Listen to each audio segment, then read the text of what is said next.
a sensational turnaround, or a forced measure? Ukraine has taken a step that hardly anyone could have expected. Information has recently surfaced across the internet about Kyiv's willingness to make territorial concessions in exchange for an immediate and permanent end to the war. What exactly is the hidden truth behind these headlines? Is this Trump's strategic blueprint, or perhaps a clever strategic trap for Putin? Now, we will examine a document that could finally bring an end to the bloodiest conflict of the 21st century. And now, more details in our report. You are watching the Glavred channel. I'm your host, Evgeny Serov.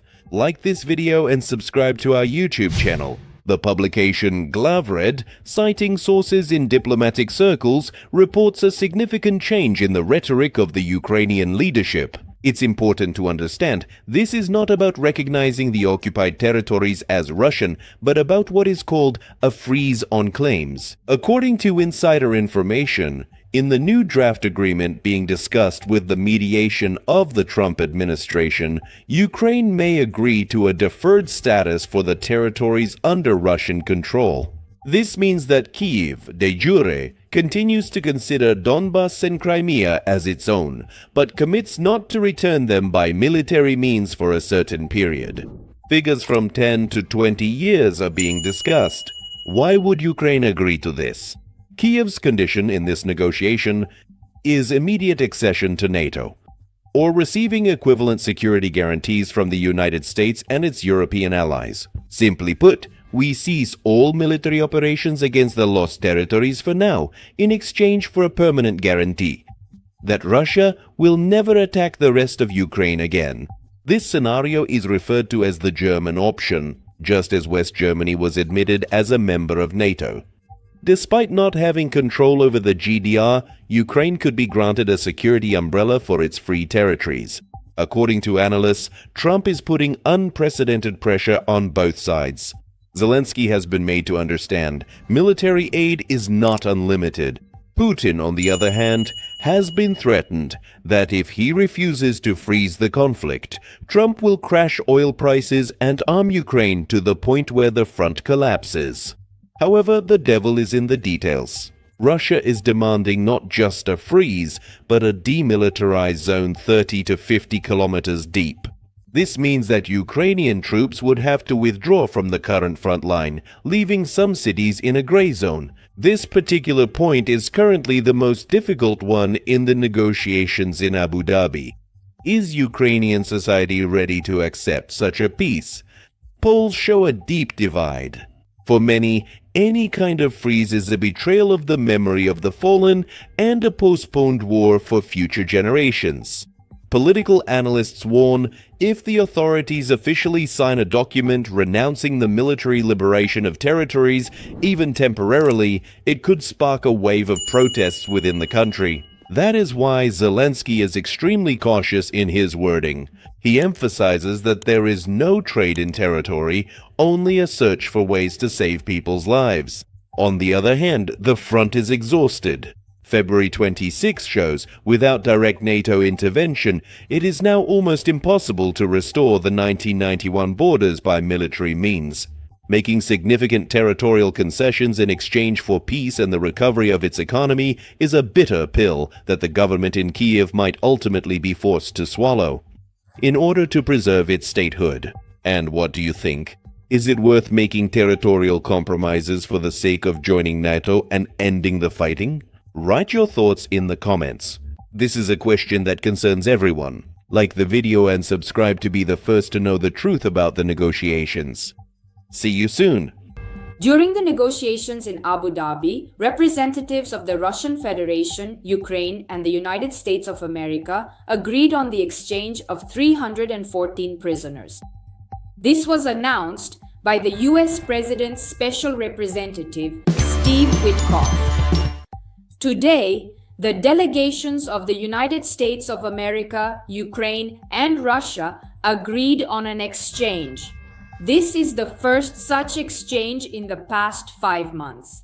This result was achieved thanks to detailed and productive peace negotiations. Although there is still much work ahead, such steps show that ongoing diplomatic efforts are yielding tangible results and are contributing to ending the war in Ukraine, Witkoff emphasized. Steve Witkoff also commented on the peace talks currently taking place on February 4th and 5th in Abu Dhabi, noting that the negotiation process is ongoing, but there is still a great deal of work ahead. The US President's special representative added, "Discussions are ongoing and further significant progress is fully expected in the coming weeks." We want to thank the United Arab Emirates for hosting these important talks, as well as our President Donald Trump for his strong leadership, which made this historic agreement possible. It is also important to note that President Volodymyr Zelensky shared similar news during his nightly video address on his official Telegram page. Our delegation gave a report after today's meetings. There was a trilateral format. There were also contacts between the team and the American side. Rustem Umerov, Kirilo Budanov, and David Arakamia reported in. The guys stayed in touch. We discussed the interim results of the negotiations for the day, and they will continue tomorrow, Zelensky noted. The president of Ukraine also spoke about the expectation of a significant step. There will also be a very important step. We expect a prisoner exchange in the near future. We need to bring our prisoners home, he emphasized. Commenting on Ukraine's overall position, the head of state, Volodymyr Zelensky, stressed that it is very, very clear. Overall, our Ukrainian position is very clear. The war must be ended for real. It is the Russian Federation that must be ready for this, Zelensky emphasized. The president of Ukraine also noted that partners must ensure the reality of this process. Partners must be prepared to guarantee this in practice with their guarantees, security assurances, and real pressure on the aggressor, Zelensky believes. The president of Ukraine also added that there should be no rewards for the aggressor because, in his opinion, if any concessions are made, Russia will eventually break any agreement. And what do you think? Share your opinions in the comments and we'll read them. Meanwhile, US Vice President J.D. Vance stated publicly that Russia's ongoing war against Ukraine must come to an immediate end. The United States will try to stop it, but there may also be areas of cooperation. According to him, the former president of the United States, Donald J. Trump, honestly admitted that Vladimir Putin had no right to attack Ukraine. But at the same time, the United States government remains open to the potential prospect of cooperation with the country if their strategic interests happen to partially align. We will try to stop it, but there may also be areas of cooperation, admitted J.D. Vance. He explained this approach by saying that Donald Trump's foreign policy is centered around the principle of America first and on a sense of pragmatism.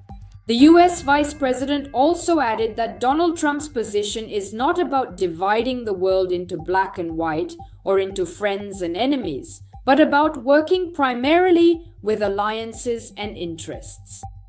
You may disagree with a country on most issues, but still look for common ground on certain specific ones. The key difference in Donald Trump's approach is his genuine willingness to talk to anyone, which is a powerful tool for resolving all conflicts, J.D. Vance concluded. In turn, the Kremlin also made a statement. Thus, Kremlin spokesperson Dmitry Peskov stated that Russia allegedly remains open to a peaceful resolution of the war in Ukraine, but at the same time, he threatened to continue missile and drone strikes. And what would you say to Peskov? Write your thoughts in the comments and we'll read them. That's all for now. Leave a like, leave your comments, and see you next time for more interesting updates.